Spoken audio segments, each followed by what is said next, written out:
Hi, Ratna Andhra food சேனலுக்கு உங்களை அன்புடன் வரவேற்கிறோம். நம்ம இன்றைக்கி பார்க்குறது மத்தி மீன் போட்டு மாங்காய் போட்ட குழம்பு. இந்த குழம்பு ரொம்ப டேஸ்ட்டாக இருக்குங்க. நார்மல் குழம்பு, மீன் குழம்பை விட இந்த குழம்பு வச்சு சாப்பிட்டு பாருங்களேன், ரொம்ப அட்டகாசமான டேஸ்ட்டில் இருக்கும். வழக்கம் போல் வெங்காயம், தக்காளி தான், பூண்டு, புளி, மிளகாய்த்தூள் எல்லாம் எடுத்து வச்சுருக்கோம். கூட 2 மாங்காய் எடுத்து வச்சுருக்கோங்க. தாளிப்புக்கு வடகம் போட்டு தான் இன்றைக்கி தாளிக்க போகிறோம். இந்த குழம்புக்கு வடகம் போட்டிங்கன்னா நல்லா ருசியாக இருக்கும். இப்போ வானிலையில் எண்ணெய் ஊற்றியாச்சு.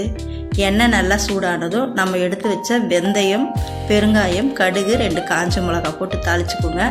இந்த மீனுக்கு கண்டிப்பாக பெருங்காயம் சேர்க்கணுங்க. ஏன்னா இது கொஞ்சம் வாத குணம் உள்ள மீன். ஆனால் இதில் இருக்கிற சத்து நிறைய ஏராளமான சத்து இருக்குங்க. இந்தமாரி பொடி மீனுங்களை வாங்கி சாப்பிட்டிங்கன்னா ரொம்ப சத்து அதிகமாக இருக்குங்க. இப்போது பூண்டு உரித்து அது கொஞ்சம் கை நிறைய போட்டுக்குங்க. அது நல்லா பொன்வருளாக வதங்கினதும் வெங்காயம் போட்டுக்குங்க. இதுக்கு சின்ன வெங்காயம்னா ரொம்ப டேஸ்ட்டாக இருக்குங்க மீன் குழம்பு. இந்த மாதிரி சின்ன வெங்காயத்தில் மீன் குழம்பு வச்சு பாருங்களேன், சாப்பிட ருசியாக இருக்கும். இப்போ வெங்காயம் நல்லா வதங்கட்டும். அது வதங்கினதுக்கப்புறம் ஒரு பெரிய வெங்காயம் கட் பண்ணி போட்டுக்கோங்க. நான் இன்றைக்கி எங்கள் வீட்டில் 6-7 பேருக்கு சாப்பிட்ற மாதிரி மீன் குழம்பு வைக்கிறோம். அதனால் கூட ஒரு பெரிய வெங்காயமும் கட் பண்ணி போட்டிருக்கேன். ஒரு 4 தக்காளி, அதுவும் நல்லா கண்ணாடி பதத்தில் வதங்கட்டும். வதங்கும் போது கொஞ்சம் உப்பு போட்டு வதக்குங்க. நல்லா எண்ணெய் பிரிஞ்சு வர வரைக்கும் வதங்கட்டங்க. அப்போ தான் இந்த மீன் குழம்பு நாளைக்கு இருந்தாலும் நல்லா டேஸ்ட்டாக இருக்கும். நான் வீட்டில் அரைச்ச மிளகா பொடி தான் போடுறேன். அதில் ஒரு 3-4 ஸ்பூன் போட்டிருக்கேன். பெரிய ஸ்பூனில் 3 ஸ்பூன் போட்டிருக்கேன். இப்போது மஞ்சள் பொடி கொஞ்சம், இது போட்டு நல்லா வதக்குங்க. வெறும் மிளகாய்த்தூள் 1 டீஸ்பூனு, தனியாத்தூள் 2 டீஸ்பூன் கணக்கில் கூட நீங்கள் உங்கள் குழம்புக்கு தேவையான மிளகாத்தூள் போட்டுக்கலாங்க. இது நல்லா பச்சை வாசனை போகிற வரைக்கும் வதக்கிக்கோங்க. இப்போது நம்ம எடுத்து வச்சுருந்தோம் இல்லையா புளி, நான் அதாவது ஒரு நெல்லிக்காய் சைஸுன்னு சொல்லுவோம் இல்லையா, அதில் 1.5 நெல்லிக்காய் சைஸ் எடுத்து வச்சுருக்கேன்னா. இப்போ அதை கரைச்சி அந்த குழம்புல ஊற்றிடுவோம். இப்போ நல்லா கொதிக்கிட்டோம். இந்த ஸ்டேஜில் கல் உப்பு போட்டுக்கோங்க. எப்பவுமே இந்த மாதிரி மீன் குழம்புக்கெல்லாம் கல் உப்பு போட்டிங்கன்னா ரொம்ப நல்லாயிருக்கும். அதனால் ஒரு 2 ஸ்பூன் கல் உப்பு போட்டிருக்கேன். ஏன்னா நம்ம மாங்காய் போட போகிறோம். புளியும் தூக்கலாக இருக்கும், குழம்பும் நல்லா மிளகாய்த்தூளும் நிறைய போட்டிருக்கோம். குழம்பு நல்லா பச்சை வாசனை போக கொதிக்கிறதுக்காக நிறைய தண்ணி ஊற்றிருக்கேங்க. பாருங்கள் எவ்வளோ தண்ணியாக இருக்குன்னு. நான் மீன் போடும்போது காட்டுறேங்க, அப்போ எவ்வளோ திக்காக இருக்குன்னு பார்த்துக்குங்க. இப்போ நல்லா கொதிச்சுட்டு வருது பாருங்கள், பாதிக்கு பாதி கொதிச்சிருக்கு பாருங்கள்.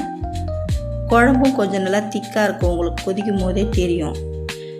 சில பேர் மீனெல்லாம் ஒரு 2 நிமிஷம் 1 நிமிஷம் போட்டால் போதும்னு நினைக்கிறாங்க. அப்படி கிடையாது. மீனெல்லாம் கிட்டத்தட்ட 7 நிமிஷம் 8 நிமிஷம் நல்லா வேகணுங்க. மீன் உடஞ்சாலும் பரவாயில்லைங்க, ஆனால் மீன் நல்லா வேக வச்சு தான் சாப்பிட்ணும். அதே மாதிரி தீயும் நல்லா எப்பவுமே குழம்பு கொதிக்கிற அளவுக்கு தான் இருக்கணும். மீன் மட்டும் கிளறதுக்கு பார்த்து அடியில் கரண்டி விட்டு திருப்பி விடணுமே தவிர குழம்பு கரண்டியை வச்சு கிளறக்கூடாது.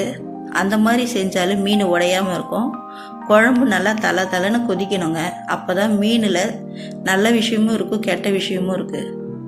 மீன் எப்பவுமே நல்லா வேக வச்சு சாப்பிட்டிங்கன்னா எந்த கெடுதலுமே கிடையாதுங்க. பொதுவாக இந்த மீனெல்லாம் ரொம்ப சத்து அதிகமான உள்ள மீனுங்க. இங்கே பாருங்கள், மாங்காய் போட்டு அந்த மீன் கொதித்து எவ்வளோ திக்காக வருது பாருங்கள். இந்த ஸ்டேஜில் தாங்க ஸ்டவ் ஆஃப் பண்ணணும். இருந்தாலும் இன்னும் 2 நிமிஷம் இருக்கட்டும். நல்லா கொதித்ததும் ஸ்டவ் ஆஃப் பண்ணிடலாம். இந்த மத்தி மீனுனாலே எங்கள் வீட்டில் மறுநாள் இட்லி, தோசை, பழைய சாதம்னு நாங்கள் இப்படி தான் வச்சு சாப்பிடுவோங்க. ரொம்ப டேஸ்ட்டாக அட்டகாசமாக இருக்கும். எங்கள் வீட்டில் இருக்கவங்க எல்லாருமே இந்த மீன் குழம்பு ரொம்ப விரும்பி சாப்பிடுவாங்க. அதுவும் மாங்காய் போட்டு மத்தி மீன் குழம்புனா வாசனை தூக்குங்க. நீங்களும் இதேமாரி செஞ்சு சாப்பிட்டு பாருங்களேன். எப்போ மத்தி மீன் வாங்கினாலும் மாங்காய் எவ்வளோ விலை விற்றாலும் சீசனே இல்லைனா கூட இந்த மாதிரி மீன் குழம்பு வச்சு சாப்பிடுவீங்க. அந்த அளவுக்கு டேஸ்ட் அட்டகாசமாக இருக்கும். நம்ம விட எக்ஸ்ட்ராவே சாப்பிடுவீங்க. இந்த வீடியோ பிடிச்சிருந்தா ஒரு லைக் பண்ணுங்கள். நம்ம சேனலை ஃபஸ்ட் டைம் பார்க்குறவங்களா இருந்தால் சப்ஸ்கிரைப் பண்ணி வச்சுக்கோங்க. பெல் பட்டன் அழுத்தி வச்சுக்கோங்க. இந்த மாதிரி டேஸ்டியான மீன் குழம்பு, கறி குழம்பு நிறைய வெரைட்டிஸ் இருக்குது, பாருங்கள்.